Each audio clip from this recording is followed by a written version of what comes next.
திரு அக்னீஸ்வரன், அதிமுகவுடைய நிலைப்பாடும் சட்ட ரீதியாக சென்று இதுக்கு தீர்வு காண வேண்டும் என்பதுதான். சட்ட ரீதியாக நாங்கள் உச்சநீதிமன்றத்தை நாடுவோம், அதுதான் ஒரே தீர்வுன்னு சொல்லிட்டாங்க. ஆனாலும் கூட முன்னாள் முதலமைச்சர் எடப்பாடி பழனிசாமி இது ஒரு உணர்வுபூர்வமான விஷயம், எல்லோரையும் கூட்டி விவாதிக்கணும்னு சொல்கிறார்.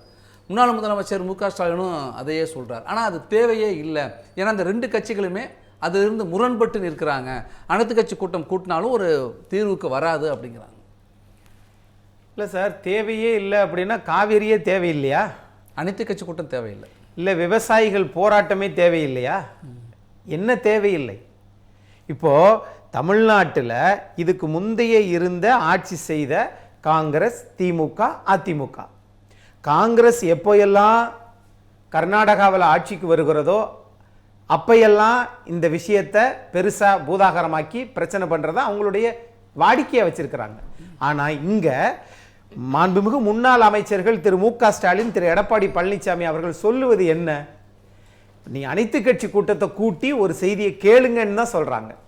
ஆனா இல்ல, நான் அது எதுவுமே செய்ய மாட்டோம், அமைதி காப்போம் அப்படின்னா அமைதி காருங்க, நீங்க அமைதியாவே இருங்க, அது நல்லதுதான். ஆனா தமிழ்நாடு தான் கெட்டது. ஆனால் எதன் அடிப்படையில் இவ்வளவு நாள் 2 மாநிலங்களுக்கு பிரச்சனை போய்கிட்டு இருக்க, இத யாராவது அரசு தரப்புல இருந்து ஏதாவது செய்திகள் போனதா? கர்நாடகா முதலமைச்சர் என்ன சொல்றார்? நீங்க வாங்க, உங்களை அழைச்சிட்டு போய் எல்லாத்தையும் சுத்தி காமிச்சு அனுப்பிச்சு விடுறேங்கிறார். இப்ப என்ன சொல்றாரு? வர வேண்டாங்கிறார். அப்போ 1000 விமர்சனங்கள் இருந்தாலும் தமிழ்நாட்டில் முதலமைச்சராக வந்தவரை நீங்க வர வேண்டாம் என்று சொல்லுவதற்கு எப்படி இந்த முடிவை எடுத்தீங்க? என்ன காரணம்? காங்கிரஸ் 60 வருஷம் கழிச்சு 2 அமைச்சர்களை மாநிலத்தில் கொடுத்திருக்கிறது திரு விஜய் அவர்கள். ஒரு செங்கலை கூட விடமாட்டோம்னு இங்க இருந்து டயலாக் பேசுறீங்க. ஆனால் தமிழ்நாட்டு முதலமைச்சர் திரு விஜய் அவர்களை வர வேண்டாம் என்று சொல்லுகிறார் என்றால் தமிழ்நாடு தலைமைச் செயலகமோ தமிழக அரசாங்கமோ நீர்வளத்துறை அமைச்சரோ தமிழ்நாடு முதலமைச்சரை பேசாம இருந்தால் சால்வ் ஆயிருமா? அங்க ஒரு பதற்றமான சூழல் இருக்கு. நம்ம முதலமைச்சருடைய பதாகையை கிழிக்கிறாங்க. அதனால நல்ல சூழல் இல்ல, ஒரு உந்த சூழல் இருக்கப்ப வரலாம்னு சொல்றது சரிதானே? இப்ப மழை பெஞ்சிருச்சு, இது வந்தா ஒருவேளை விஜய் அங்க போய் மழை பெஞ்சிட்டு இருக்கிறத பார்த்து எங்க இங்கதான் இவ்வளவு தண்ணி வருதாங்க, ஏங்க திரும்ப அணை கட்டுறீங்க அப்படின்னு சொல்லிட்டா, அப்போ இவ்வளவு நிலைகளும் அங்கு இருக்கிறது. நம்மளுடைய தேவை என்ன? முன்னாள் முதலமைச்சர்கள் அதிமுக அரசாங்கம் போராடாததையா தாவேகா போராட போகுது? மத்திய 2007க்கு பிறகு காவிரி நடுவர் தீர்ப்பு, ஒழுங்காற்று குழு, அதுக்கு பிறகு உச்சநீதிமன்றத்தில் நீர்ப்பாசனத்துறை அமைச்சர் அவங்க கவுண்டர் போடுறாங்க, அரசாணை வெளியிட வைத்தது அதிமுக அரசாங்கம். அப்ப அவ்வளவு சிறப்பான முடிவுகளை எடுத்த ஒரு கட்சி, என்னுடைய பொதுச் செயலாளர் திரு எடப்பாடி பழனிசாமி அவர்கள் அனைத்து கட்சி கூட்டத்தை கூட்டுங்கள் என்று சொன்னால் திரு மு க ஸ்டாலின் அவர்கள் இல்லை, நீங்கள் கூட்டினா கூட்டுங்க, இல்ல நாங்கள் கூட்டுகிறோம் என்று சொல்லுகிறார்.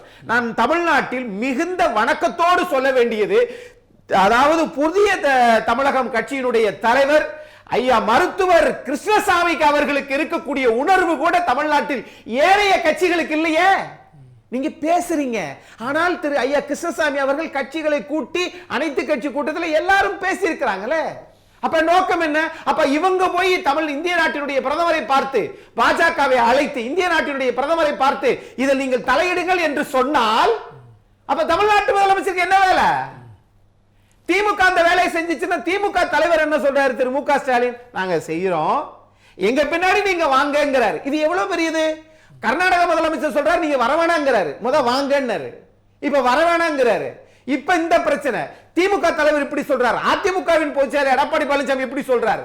அப்படின்னா இதனுடைய நோக்கம் என்ன சார்? சார், திமுகவை தவிர எல்லா கட்சிகளும் ஐயா கிருஷ்ணசாமி அவர்கள் அந்த ஏற்பாடுல அது எல்லாரும் போயிருக்காங்களே. அப்ப என்ன பொருள்? அப்ப நாங்க அனைத்து கட்சி கூட்ட மாட்டோம் அப்படின்னா அதுக்கு என்ன பொருள்? சரி, உச்ச நீதிமன்றத்தை நாடுவன்றீங்களா? ஒரு 2 தினங்களுக்கு முன்னாடி ஒழுங்காற்று குழுல இங்கிருந்து இது பண்ணும்போது ஏன் இங்கிருந்து அங்க போய் பேசியிருக்கலாம். இந்த நாட்டினுடைய பிரச்சனையை கருத்தில் கொண்டு ஐயா கண்ணுவையெல்லாம் நீங்க அது இது மாதிரி பண்ணுகிற போது, காவல்துறை வச்சு அடக்குகிற போது, ஆனா இங்க வீடியோ கான்பரன்சிங்ல இருந்து பேசுறீங்க. ஆனா முதலமைச்சர் அலுவலகத்திலிருந்தோ தலைமைச் செயலரோ தலைமைச் செயலக அலுவலகத்திலிருந்தோ இந்த மாதிரி நாங்க போறோம் பேசுறோம் அப்படின்னு இங்கிருந்து ஏதாவது ஒரு டிரான்ஸ்பரன்சி, ஒரு தகவல் உண்டா? சட்டத்துறை அமைச்சர் நிர்மல்குமார் தொடர்ந்து செய்தியாளர் சந்திச்சுட்டு தானே இருக்காரு, எல்லா விளக்கத்தையும் கொடுத்துட்டு தானே இருக்காரு. நீர்ப்பாசனத்துறை அமைச்சர் யார்? திரு சிடிஆர் நிர்மல்குமாரா?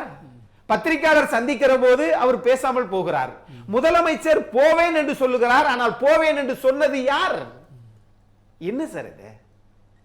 அப்போ முதலமைச்சருக்கே தெரியாம அதிகாரிகள் தலைமைச் செயலாளர் வட்டத்தில் மட்டுமே இந்த கடிதம் அனுமதி கேட்டு கடிதம்லாம் அனுப்புனாங்களா முதலமைச்சருக்கு தெரியாம? அதை அப்படி இருந்தா நீங்க வெளியே சொல்லுங்க. அதான நடந்திருக்குது.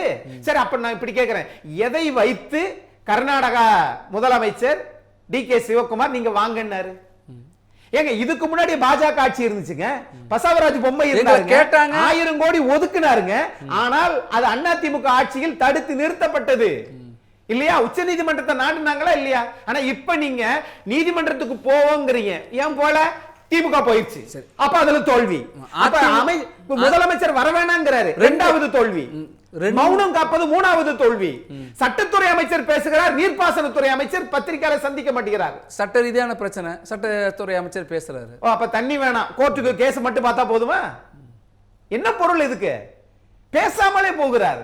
ஏதாவது ஒரு தகவல் சார், 846 கிலோமீட்டர், தமிழ்நாட்டில் 10 மாவட்டங்கள், 8 மாவட்டத்துக்கு மேல 20 மாவட்டங்கள் நீர்ப்பாசனத்துக்காக இல்ல, குடிநீருக்காக. ஆமா, அப்படி இருக்கிற போது எல்லாத்தையும் சேர்த்து இந்த தமிழ்நாட்டின் ஜீவாதார பிரச்சனையை சார், நான் வந்து இங்க தாவே காட்சி, திமுக ஆட்சி, அண்ணா திமுக ஆட்சி, பாஜக ஆட்சி அதெல்லாம் வேண்டாம் சார். இங்க நமக்குத்தான் மலை மறைவு பிரதேசம் தமிழ்நாடு 50% இதை நம்பி அந்த இதை வச்சுதான் இருக்கிறோம். அப்படி இருக்கிற போது அதுக்கு ஒரு பிரச்சனை வருகிறது என்றால் அமைதியாக இருந்தால், இது என்ன பி.வி. நரசிம்மராவ் ஃபார்முலாவா? அமைதியா இருந்தா பிரச்சனை அதான் சால்வ் ஆயிருமா என்ன? மழை பெஞ்சா தண்ணி வரும், இல்லாட்டி இல்ல. மக்கள் யாரும் போராடக்கூடாது.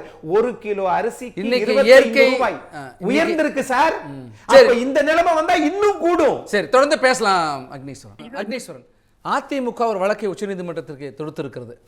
சட்டப்பேரவை தீர்மானம் ஒருமனதாக நிறைவேற்றப்பட்டது, அதற்கு எதிராக தான் போயிருக்காங்க. அப்படின்னா இங்கே ஒரு ஒற்றுமை இல்லைங்கிற தோற்றத்தை ஏற்படுத்திருக்கல, அது அதிமுக தானே காரணமாக இருந்திருக்கு. இப்போ தமிழ்நாட்டில் ஆளுங்கட்சி அதிமுக இல்லையே, ஆனால் மௌனமாக இருப்பது யார் சார்? ராகுல் காந்தி இந்திய நாட்டின் எதிர்க்கட்சி தலைவர், அமைதியா இருக்கார். தமிழ்நாட்டில் புதிய கட்சி, அதனுடைய தலைவர் முதலமைச்சர் அமைதியா இருக்கார். நீர்ப்பாசனத்துறை அமைச்சர் பத்திரிகையாளர் கேட்குறாங்க, அமைதியா சிரிச்சுக்கிட்டே போறார். அப்போ இதனுடைய பொருள் என்ன சார்?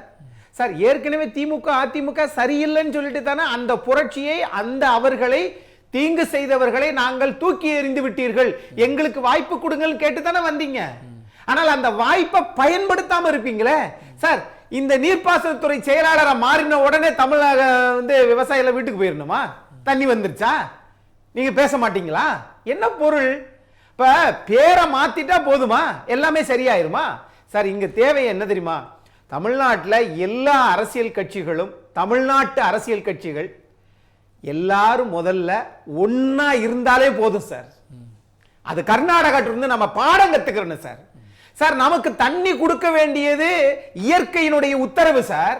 ஆனா நாம 1924 மைசூர் மகாராஜா போட்ட அதுல இருந்து 74 இருந்து நிறைய தவறுகளை சுயநலமா நம்ம செஞ்சிட்டோம். அரசியல் கட்சிகள் ஆதரவு உண்டு, எதிர்ப்பு உண்டு. ஆனா அது இங்க வேண்டாம். இங்க ஒரு மாநிலத்தில் முதலமைச்சர் வர வேண்டாம்னு சொல்றாருன்னா அப்ப இன்னும் நம்ம அமைதியா இருக்கிறோம். அதன் பொருள் என்னன்னு தான் கேட்கிறோம். இப்ப நீங்க மக்களுக்காகவா அல்லது தத்தமது கட்சிக்காகவா? அது கேள்விய மனசாட்சியை தொட்டு நைட்டு டெய்லி யோசிங்க எல்லா அரசியல் கட்சி தலைவர்கள். அதிமுக திமுகவுக்கு ஒன்றும் சளைச்சதில்லை தாவேக்காங்கிறீங்களா? இந்த விவகாரத்தை பொறுத்த வரைக்கும் வேலை செஞ்சா தானே, வேலை செய்யா சார். ஒரு பிரச்சனையை பி.வி. நரசிம்மராவ் ஃபார்முலா தான், ஒரு பிரச்சனையை என்கிட்ட கொடுத்துட்டீங்கன்னா அதை நான் எதிர்த்து வெற்றி பெற்றால் அது ஒரு வகை. என் பிரச்சனை மேல பிரச்சனை வந்துருச்சுன்னா நான் கண்டுக்கிறாம இருந்தேன்னா அந்த பிரச்சனையே செத்து போயிடும், அது ஒரு வகை. அப்ப இரண்டாவது வகை தான் தாவேகா செய்ய நினைக்கிறதா? என்ன பொருள்?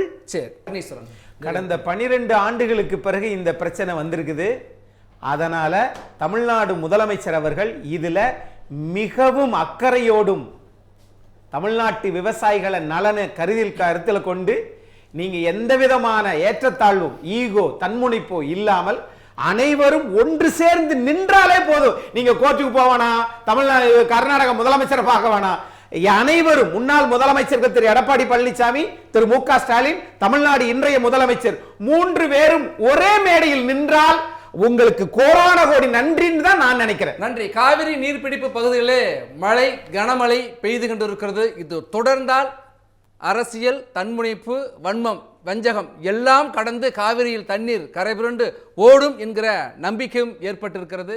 காத்திருப்போம். ஜனத்தின் குரல் இன்றைய நிகழ்ச்சி நிறைவு பெறுகிறது. பார்த்த பங்கேற்ற அனைவருக்கும் நன்றி. மற்றொரு நிகழ்ச்சியில் சந்திப்போம். தொடர்ந்து இணைந்திரும். தமிழ் ஜனம் சேனலை சப்ஸ்கிரைப் பண்ணாம பார்த்துட்டு இருந்தீங்கன்னா மறக்காம சப்ஸ்கிரைப் பண்ணிடுங்க.